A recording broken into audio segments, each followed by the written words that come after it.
আসসালামু আলাইকুম এভরিওয়ান, সবাই কেমন আছেন? আশা করি আল্লাহর অশেষ রহমতে সবাই ভালো আছেন। এই যে আজকে ব্লগটি শুরু করলাম মানহার পড়াশোনা থেকে। মানহাকে পড়াচ্ছিলাম, সে নতুন নতুন খাতা নিয়েছে কালারফুল, সে আমাকে দেখাচ্ছিল আর সে আজকে অনেক হ্যাপি। কারণ হচ্ছে তার নিজের পছন্দ অনুযায়ী সে খাতাগুলো কিনেছে। আর আজকে মানহা খুব সুন্দর করে পড়াশোনা করছিল, যেটা দিচ্ছিলাম আল্লাহর রহমতে সে ক্যাচ করছে। এই যে দেখেন, এ বি লেখা সে অলরেডি শিখে গিয়েছে। এতদিন তাকে আমি মৌখিকভাবে অনেক কিছু শিখিয়েছি, বাট হাতের লেখাটা ওরকমভাবে হয় নাই, বাট এখন থেকে স্টার্ট করছি। এই যে দেখেন, মানহা কিন্তু মোটামুটিভাবে শিখতে পারছে। হয়তো সুন্দর হচ্ছে না, আস্তে আস্তে সবকিছু হয়ে যাবে, দোয়া রাখবেন। সে আমাকে দেখাচ্ছিল যে মা হয়েছে কিনা দেখো তো। আমি তাকে দেখিয়ে দিচ্ছি। এই যে দেখেন দুষ্টটা কি করছে, সবাইকে কিন্তু হাই দিয়ে দিয়েছে। সে কিন্তু তার মতো করে লিখছে। আমি আসলে মাঝে মধ্যে তাকে একটু দেখিয়ে দিই, সেভাবেই সে লেখার চেষ্টা করে। আসলে প্রথমত বাচ্চাদেরকে একটু হাতে লেখাটা ধরানোর জন্য একটু সময় ব্যয় করতে হয়। আর এ পাশ দিয়ে সে লেখালেখি কমপ্লিট করে ফেলেছে অলরেডি, করে সে কিন্তু ঘুমিয়ে গেছে। এখন কিন্তু অনেক সকাল। এই যে আমি কিন্তু উঠে গিয়েছি তার জন্য নাস্তা তৈরি করার জন্য, তার সাথে আমারটাও করে নেব, কারণ দুইজনেই তো সকালবেলা চলে যাই। যতটুকু হয় আমরা মা মেয়ে খেয়ে নেব। এই যে ফ্রিজ থেকে হাঁসের ডিম নামিয়ে নিচ্ছি, কারণ সে হাঁসের ডিমটা অনেক লাইক করে। এই যে এখান থেকে 2টা ডিম আমি নিয়ে নিলাম।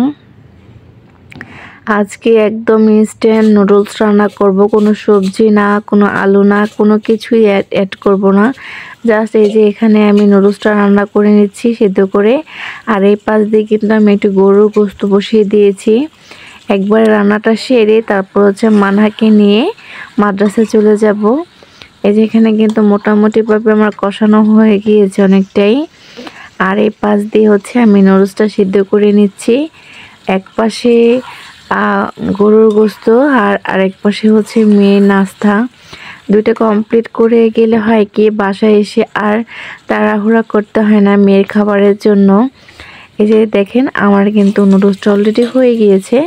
আর এই যে 2টা ডিম নিয়েছি তেলের মধ্যে জাস্ট দিয়ে, আর হচ্ছে মশলা অ্যাড করে দিচ্ছি, আর কিছুই হবে না। এইভাবে রান্না করলে নুডলসের স্বাদটা কিন্তু অন্যরকম আসে, খারাপ লাগে না। এই যে আমি মাংসের ঝোল দিয়ে দিয়েছি। আর এই পাশ দিয়ে কিন্তু আমার নুডলস রান্না কমপ্লিট।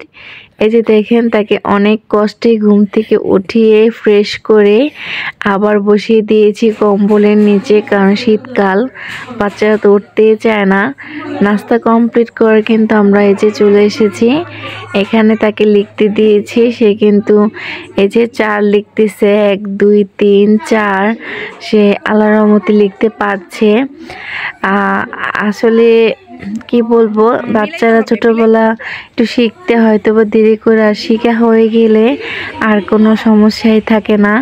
এই যে প্রত্যেকটা বাচ্চার গার্ডিয়ান এসেছে এখানে, যেহেতু ওরা পিপলের বাচ্চা। এই যে দেখেন কি মজা করে তারা শিখতেছে।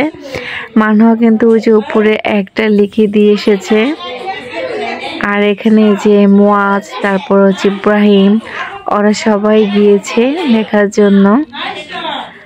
আসলে এভাবে খেলা করে করে বাচ্চাদেরকে শেখালে বাচ্চারা কিন্তু অনেক মজা পায়। ফার্স্টে তো মানহা যেতেই চায় নাই। এই যে মেয়েকে নিয়ে কিন্তু বাসায় চলে এসেছি। আরেকটা জিনিস আপনাদেরকে দেখাচ্ছি, নতুন একটা জিনিস শেয়ার করছি। এটা কিন্তু কালো কেশ পাতা। এটা দিয়ে কিন্তু মাথায় ম্যাসেজ করলে বা অনেকটা সময় রেখে দিলে কিন্তু চুল পড়া বন্ধ হয়, আর চুল অনেক কালো হয়। আমি কিন্তু গ্রাম থেকে ওই দিন আসার সময় অনেকগুলো নিয়ে এসেছিলাম, এনে এখন এগুলো সব ব্লেন্ডার করেছি, করে এখন ফ্রিজে রেখে দিব, কারণ এখন আর সময় নাই এগুলো দেওয়ার মতো। এগুলো করতে করতে আমার প্রায় দুপুরের 3টা বেজে গিয়েছে। এই যে দেখেন, এখন মানহাকে একটু দিয়ে দেব, চিন্তা করতেছি, সে লাফাচ্ছে, তাকে দিয়ে তারপর গোসলটা করে দেব। কারণ আজকে মাদ্রাসা থেকে এসে বাসায় অনেকটাই ব্যস্ত হয়ে গিয়েছি। এই যে মানহা কিন্তু আমার পাশে এসে বসেছে। এই যে দেখেন, এটা দেওয়ার সিস্টেমটা আপনাদেরকে একটু আমি শেয়ার করি। একটু একটু করে চুল নেবেন আর একটু একটু করে ভিতরে দিয়ে দিবেন, একদম যাতে ভিতর পর্যন্ত পৌঁছায় স্কিনে। এই যে আস্তে আস্তে করে আমি দিয়ে নিয়েছি, এভাবে পুরোটা শরীর মানে চুলে দিয়ে দিব আর কি।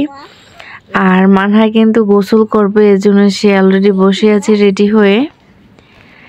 এই কালো কেশ পাতাটা কিন্তু এক এক অঞ্চলে এক এক ভাষায় বলে। আমরা বলি কালো কইছা, আর আসল ভাষা হচ্ছে কালো কেশ, যা চুল বন্ধ মানে চুল পড়া বন্ধে অনেক কার্যকারিতা।